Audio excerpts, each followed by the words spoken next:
تو اس طرح کی ایک قسم کی یہ پیغام بھی وہ پہنچ رہا تھا ایسے حلقے کو جس سے وہ وارن ہو جائے، اور دوسری طرف عوام کی بھی توقعات تھی کہ ہمارے پاس ایک ایسا لیڈر ہے جو ایک ٹھوس ہے۔ بعد میں انہوں نے یہ بھی کہا کہ جو اصل طاقت ہوتی ہے وہ ان کے نزدیک جو ہے کرپشن ایک اتنا بڑا مسئلہ بھی نہیں، اور بہت اس طرح انہوں نے طاقت اپنے پاس نہ ہونے کا اور بلیک میلنگ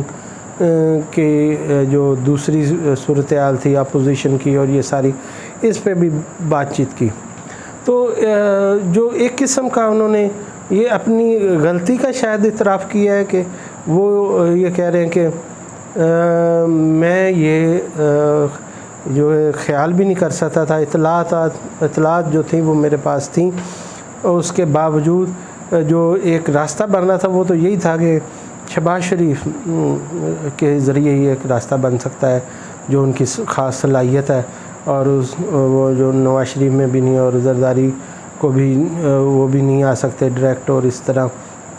یہ جو صورتحال بن سکتی ہے یہ ایک شہباز شریف۔ تو شہباز شریف کے بارے میں وہ گمان بھی نہیں کر سکتے تھے، ان کے جو تقریر کا لب لباب ہے کہ وہ یہ خیال بھی نہیں کر سکتے تھے کہ ان کو بنایا جا سکتا ہے، جبکہ ان کے اوپر اتنے اوپن اور واضح کھلے کیسز ہیں، اور وہ بہت زیادہ جو ہے ان کی جو کرپشن ہے بڑی بھونڈے طریقے سے انہوں نے کہا کہ ہوئی۔ تو یہ بات انہوں نے یہ بھی بات نیوٹرل کو یہ بھی آج انہوں نے کہا کہ ایک دن میں نے یہ نیوٹرل کو بتایا کہ ان کے اوپر کس طرح کے کیسز ہیں، اور وہ شاید بات وہ مکمل بھی نہ کر سکے آگے، لیکن اس میں انہوں نے یہ واضح کر دیا کہ وہ کیا موقف رکھتے ہیں۔ اور آج جو یہ سیمینار ہوا اس میں تمام مقررین نے، شوکت ترین نے جو ہے وہ سارے وہ پیش کیے حقائق کہ کس طرح جو ہے معاشی لحاظ سے ملک آگے جا رہا تھا، اور جو اب کیا صورتحال ہے وہ تو سب کے سامنے ہوگی، اور ہم نے بار بار یہ خبردار کرتے رہے کہ ملک اس صورتحال سے چلا جائے گا۔ اور اس میں جو چیز سامنے اور جو عمران خان نے جس طرف بات کی، جو آخری فقرہ جو میں نے آپ کو پہلے بتایا، اور اسی طرح جو انہوں نے یہ بات کی، اس سے آپ آئندہ آنے والے حالات کو سمجھ سکتے ہیں نا، اور اسی میں خبر ہے۔ اور جو دو مین فریقان بات کر رہے ہیں جہاں سے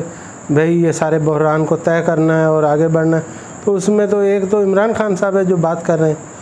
اور وہ دوسرے فریق کی بات کر رہے ہیں۔ تو اب دوسری وہ یہ بات کر رہے ہیں کہ الیکشن کمیشن کا بھی ان کو پتہ ہے کہ وہ کس طرح، اور شہزادی کس طرح وہ جو ایم این ایز بلا کے اور اپنے ایم پی ایز بلا کے وہ جو یہ آگے الیکشن میں دھاندلی کی وہ ساری بات ہو رہی ہے، اور لاہور میں جو میٹنگز ہو رہی ہیں۔ اسی طرح وہ ایک نواز شریف کے دور میں ایک بریگیڈیئر صاحب کا ماضی کا حوالہ بھی دے رہے تھے کہ کس طرح دھاندلی ہوئی۔ تو یہ ساری چیزیں وہ ان کے مد نظر ہے، اور دوسرے آپ حالات دیکھ لیں نا، کہ آپ یہ دیکھ لیں کہ اگر الیکشن کمیشن جو ہے جو پی ٹی آئی کا حق انہیں دے دیتے، اور وہ جو وہ سیٹیں تھیں مخصوص سیٹیں، وہ تو ان پہ تو وہ اگر ان کے ممبران آ جاتے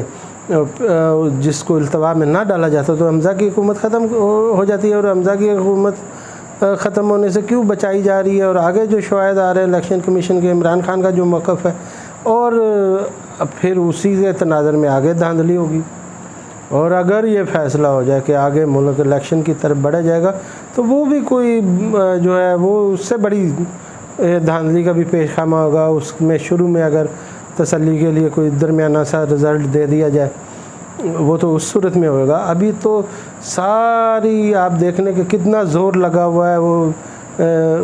آپ ڈے بہ ڈے خبریں دیکھ لیں، یہ 2 مہینے یوں گزرے ہیں جیسے 2 سال گزرے، اتنی بڑی اتنی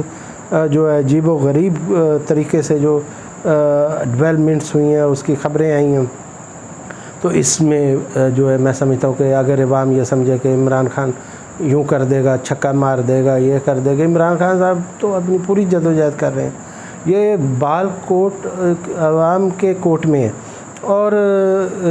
کوٹ سے یاد آیا کہ جو کوٹ ہے عدالت وہ بھی دیکھ لیں کہ وہ جو بار بار اس میں بھی انہوں نے یہ بات بھی کی، اعتراض بھی کیا کہ ہم روز کہہ رہے ہیں، اور صدر کی طرف سے اور بڑی خصوصی طریقے سے یہ ہم نے اس سازش کے حوالے سے یہ بات کی کہ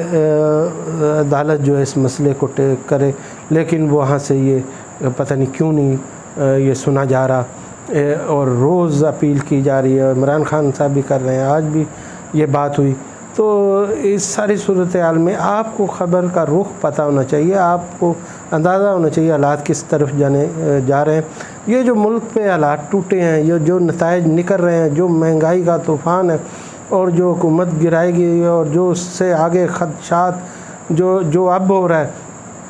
یہ تو اسی چیز کی طرف لے کے جا رہے ہیں نا کہ آگے کیا حالات آنے والے ہیں۔ آگے جن طوفانوں کا، جن زلزلوں کا ذکر کرنے چاہتے ہیں، یہ جو آپ جس طوفان سے گزر رہے ہیں، کیا آپ ان طوفانوں کے آنے کا انتظار کریں گے؟ کیا آپ پہلے لائحہ عمل نہیں تیار کریں گے؟ کیا آپ اپنی آنے والی نسلوں کو، خود کو اور ملک کو نہیں بچائیں گے؟ اللہ تعالیٰ پاکستان کو حفظ و امان میں رکھے۔ پاکستان پائندہ باد۔